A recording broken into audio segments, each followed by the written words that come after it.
the cameras flash. Well, actually, wait, no, they didn't, because there were literally no cameras allowed. Not a single one. Right. The crowd froze. And just like that, Hollywood had a completely new obsession. The ultimate obsession. Welcome to Starscope Report. Join us as we uncover Hollywood drama, music industry shakeups, and viral influencer scandals.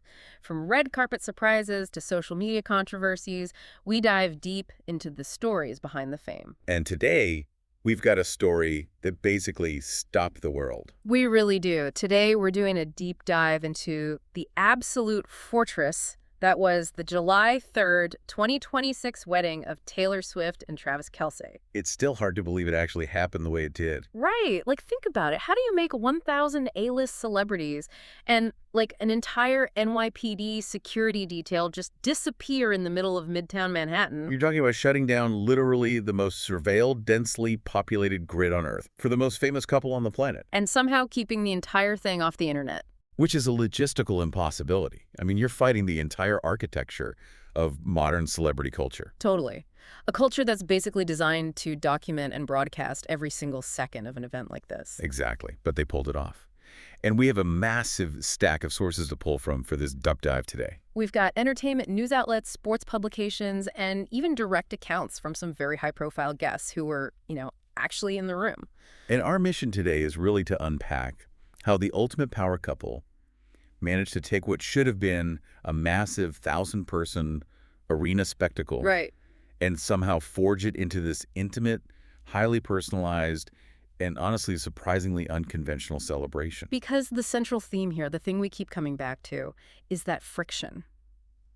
The contrast between the gargantuan scale of their public fame and the fiercely grounded personal choices they made for the actual day. They basically had to weaponize their fame and their resources just to buy themselves a few hours of normalcy. Which is wild. And hey, if you're loving these Hollywood twists and exclusive deep dives, make sure you hit that subscribe button so you don't miss what's coming next, because it gets crazier. It really does. Because to understand how they bought that normalcy, we have to look at what they actually did to Madison Square Garden. Oh, MSG. Look, MSG is a cavernous sports arena. It's where the Knicks play. Right. It smells like stale beer, hot dogs, and like decades of historic boxing matches. Yeah, not exactly a romantic aesthetic. No. But they completely wiped that slate clean. According to Adam Aron, the CEO of AMC Theaters, who was actually on the guest list. Which is a flex in itself. Totally. He said the moment you walked through the doors, you were just enveloped in peach and white fabric. They draped the floors, the walls, the ceilings, every inch. They essentially built a custom biosphere. Like a lot of high-end events try to decorate a space, sure. But draping the ceilings and floors of an entire arena, that is about erasing the space entirely. It's an illusion. Exactly. They cordoned off a much smaller portion of the venue, and they manipulated the acoustics and the sightlines. So there was absolutely zero visual or auditory reminder that, like, a hockey game had ever been played there. You literally stepped out of gritty New York City and into their personal terrarium. And what a terrarium it was. Yeah, they filled it with a very literal secret garden aesthetic. We are talking about massive, massive amounts of real fresh flowers and these 5-story tall, artificially lit trees just surrounding the guest chair. 5 stories tall, inside an arena. Right. But they also brought in their own history. Guests walked past these huge blown-up photos of Taylor and Travis at every single age. Matched year by year. Yeah, from 1-year-old toddlers, all exactly matched up to their late teens. Which is such a brilliant psychological trick if you think about it. Yeah. It forces the guests to contextualize the couple, not as these untouchable global icons, but as, just people who grew up. Just kids from Pennsylvania and Ohio. Right. But creating this custom insulated reality, it only works if the outside world cannot pierce the bubble. Oh, and the bubble was ironclad. Yeah, because in 2026, the threat isn't just a paparazzi helicopter circling the roof anymore. No, it's the glasses on your guests' faces.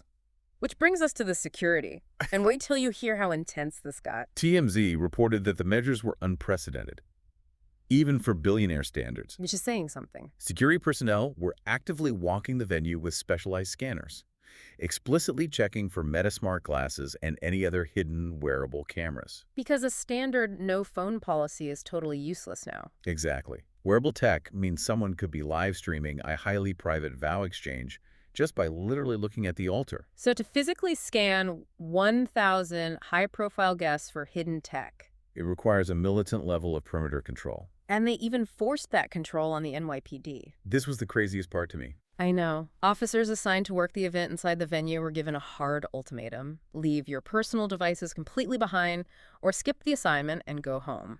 Telling a New York City police officer they can't carry their personal phone on duty is just wild. Unheard of. But it reveals the absolute zero-tolerance policy they had for leaks. The risk of one rogue photo being sold to a tabloid was just too high. So they neutralized the entire environment. It makes me think of this as, like, a reverse Super Bowl halftime show. Oh, that's a good analogy. Right. Like, normally a Super Bowl halftime show, which Travis is obviously very familiar with, Just a bit. it's about taking a massive stadium and broadcasting the energy outward to hundreds of millions of people globally. Yeah.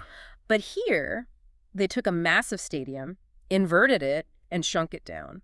They turned MSG into a heavily guarded, impenetrable private living room, closed off to everyone except the people inside.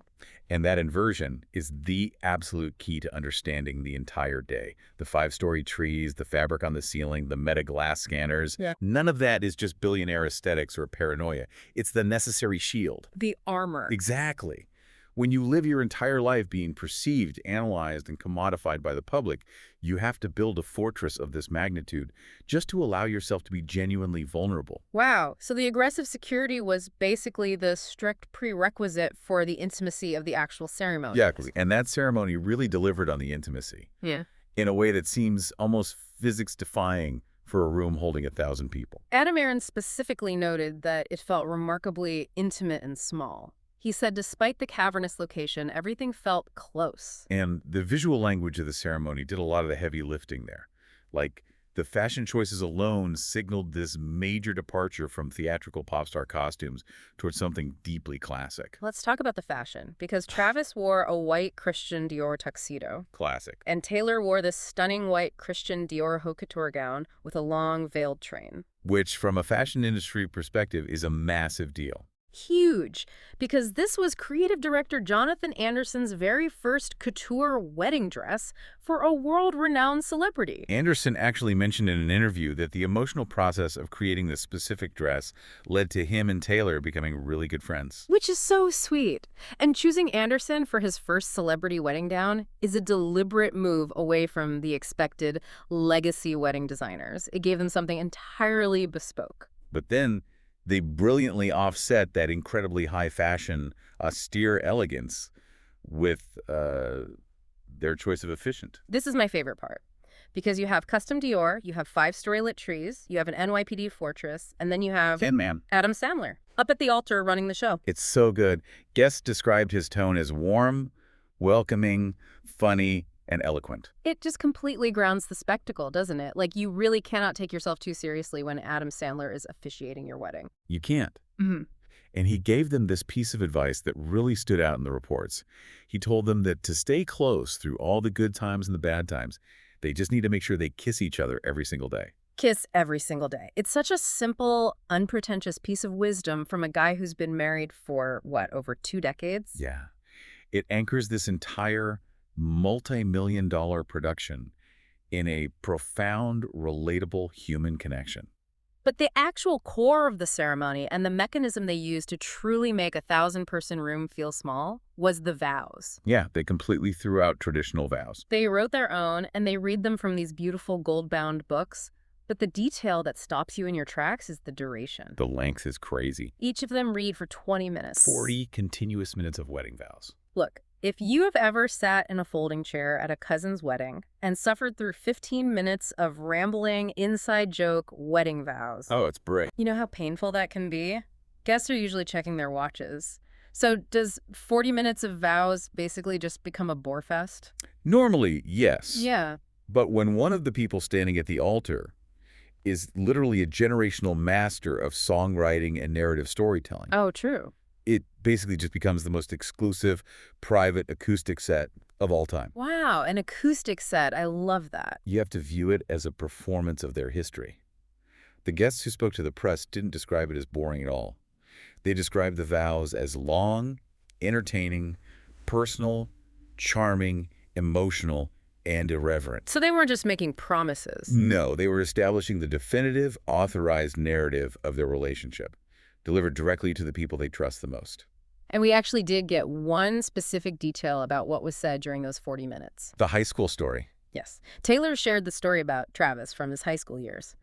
She told the room that even though he was this massive star athlete, the big man on campus, he would intentionally go out of his way to sit in the cafeteria with the less popular kids who were actively being bullied. It's such a specific thing to highlight. She ended the story by saying she wished she had known someone like him when she was in high school. I mean, think about the strategic vulnerability of choosing that specific story. She is stripping away the whole NFL superstar gladiator persona that the world sees on television. Totally. She's using her vows to highlight the quiet empathy of the man she's marrying, showing her guests a side of him that doesn't make it into SportsCenter highlights. That's beautiful. And then we have to talk about the music. Oh, the music. They set the initial mood with cellos and violins playing mellow romantic covers, but the guest performances, that's where the cultural weight of this event just spirals off the charts. It's a lineup that no amount of money could buy. It requires an intense level of peer respect within the music industry. Stevie Nicks performed, which on its own would be the headline of any other celebrity wedding of the decade. But then Sir Paul McCartney took the stage. And he didn't just play a standard wedding cover. He sang, "I Want to Hold Your Hand." The historical gravity of that choice is just staggering. Wait, explain the context. Because according to the sources, Paul McCartney had not performed that song in public since September of 1964. Over 60 years ago. That's insane. Why that song? Well, the Beatles released that song in late 1963 as their very first American #1 hit. Okay. When they played it on The Ed Sullivan Show, it literally ignited Beatlemania and sparked the British invasion. It is the anthem of unprecedented world-stopping fame. Oh, wow. So to pull that specific song out of a 60-year retirement for this specific couple, it is a monumental passing of the torch. It's a direct acknowledgement of the parallels between them, right? Like, McCartney has lived through the deafening, suffocating fame of Beatlemania. Yes. And he's looking at Taylor Swift, who is currently navigating the exact same stratosphere of global pop culture dominance with her Eras tour. It's a moment of profound mutual recognition. McCartney is perhaps one of, 3 people on Earth who actually understands what her daily reality feels like. That gives me chills. Playing that song is basically a blessing from one era of music royalty to another. Exactly. And later in this deep dive, we'll talk about the shocking twist nobody saw coming about the film crew. But first, we have to talk about the reception. Because after you experience 40 minutes of emotionally devastating vows and watch music legends resurrect history... You'd think the reception would be stiff, right? Exactly. The natural assumption is that the reception is going to be this incredibly rigid, hyper-formal, sit-down affair. But they completely blew up the traditional wedding reception playbook. They engineered a deliberate release of tension. After such a heavy, structured ceremony, they just removed all the rigidity. There was no formal seated dinner at all. No assigned tables where you're trapped making small talk with a stranger for 3 hours. Which is the worst part of any wedding. It really is. Yeah. They let this insanely high-profile guest list roam totally free around the arena. We are talking about NFL stars like Matthew Stafford and Pat McAfee with their wives Kelly and Samantha, former player Bo Allen, and sports media titans like Rich Eisen and Aaron Andrews. And they're mixing directly with Hollywood royalty. The sources place Emma Stone, Reese Witherspoon, Jessica Alba, Bradley Cooper, and Steven Spielberg in the same roaming crowd. If you've ever agonized over a 100-person seating chart for a normal wedding, imagine removing the chairs entirely for Steven Spielberg and Matthew Stafford. Just let them figure it out. They just set up food stations all around MSG, and guests mingled and grazed, and the culinary choices were this wild clash of high-low culture. Oh, the food was fascinating. You had upscale Italian food from Sortiano's and high-end sushi stations, but the dish that dominated the news cycle was caviar served directly on top of chicken nuggets. It is a very aggressive, intentional juxtaposition. They also brought in a pizza truck from Mama's 2, Danny and Coop Cheesesteaks, which is Bradley Cooper's actual food venture from Philly, and stacks of crispy Crim donuts. But wait, I have to push back here. Go for it. Does eating a cheesesteak standing up actually force billionaires to drop their egos? Or is this just a very expensive illusion of being down to earth? I mean, it's certainly a highly curated environment, but removing the seating chart is a functional way to dismantle Hollywood hierarchy. How so? Think about the politics of a traditional A-list dinner. The seating chart is a public ranking system. Who is placed at the head table? Who gets seated next to the speakers? Who is relegated to the back corner? Oh, the anxiety of being seated at table 19 instead of table 2. Precisely. By forcing a station-based roaming setup, you neutralize all of that political tension. Steven Spielberg and an NFL offensive lineman have to enter the exact same traffic pattern to grab a slice of Mama's 2 pizza. That's true. It forces collision, movement, and spontaneous conversation rather than static observation. And the food itself serves the exact same purpose, doesn't it? Definitely. The caviar and the chicken nugget is their entire brand identity synthesized into a single bite. Oh, that's a great way to put it. You have Taylor, who commands billion-dollar economic impacts and wears custom Dior Couture. And you have Travis, the rugged NFL tight end known for a conversational podcast and deeply relatable humor. So blending extreme, inaccessible luxury with everyday middle America comfort food is exactly how they present themselves to the world. Exactly.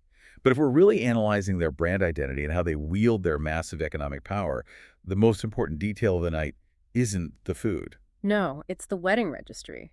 Or rather, the total lack of one. This is the moment where the scale of their wealth intercepts with actual societal impact. Instead of asking their billionaire and millionaire friends for, like, luxury bed linens or designer gravy boats that they obviously do not need, Right. they leveraged the event to donate $26 million to 20 different U.S. charities. Diverting the traditional wedding gift economy at this scale requires serious logistical planning, and the charities they selected map out their personal and geographical histories. The sources outline 9 different charities in New York alone, including City Harvest, the Food Bank for NYC, and Education Through Music. And they directed funds to Kansas City through the Children's Mercy Hospital. They supported the Rhode Island Community Food Bank, which is near Taylor's home in Watch Hill, and they funded massive national organizations like Feeding America, the ASPCA, and Dolly Parton's Imagination Library. Often, massive celebrity wealth accumulation turns into this closed feedback loop of just acquiring more assets. Yeah. By redirecting $26 million into food banks and children's hospitals, they're utilizing their economic gravity to build actual social infrastructure. It's a quiet but very firm rejection of the typical billionaire excess that usually defines a gathering of this magnitude. Putting all these pieces together gives us a really clear picture of how they pulled off this impossible party. They managed to orchestrate an event that matched the gargantuan arena-sized reality of their public lives. They rented out Madison Square Garden and filled it with legends like Paul McCartney and Stevie Nicks. But simultaneously, they fiercely protected the intimacy of their private relationship. They built that technological fortress with the Metaglass scanners and the NYPD mandates just so they could safely stand in a room, read 20-minute love letters to each other, and eat chicken nuggets with their friends without the world watching. They gave the public the spectacle of the event's existence, but they kept the actual experience entirely for themselves. Almost entirely. Right, which brings up one final, lingering detail from the sources that you listening should really mull over today. This is the twist. According to TMZ, guests were explicitly told that the professional film crew on site was not a standard wedding videography team. They were informed the crew was shooting the event for a movie. Which completely shifts the context of the impenetrable secret garden. If this intensely private, strictly phone-free, incredibly guarded event was being professionally documented on cinematic film, will the ultimate private wedding eventually become a massive theatrical release for the entire world to buy tickets to? It's a fascinating question. If you build the ultimate fortress to protect your private living room, but then you film what happens inside to sell it as a movie, is it still a private living room? Or is it just a closed set for the next phase of the empire? Something to think about the next time you hear about a fiercely private celebrity moment. Absolutely. You've been listening to Starscope Report, where Jordan and Jamie uncover the stories shaping Hollywood, music, and pop culture. Thanks for tuning in, and don't forget to subscribe for more stories that keep the stars shining.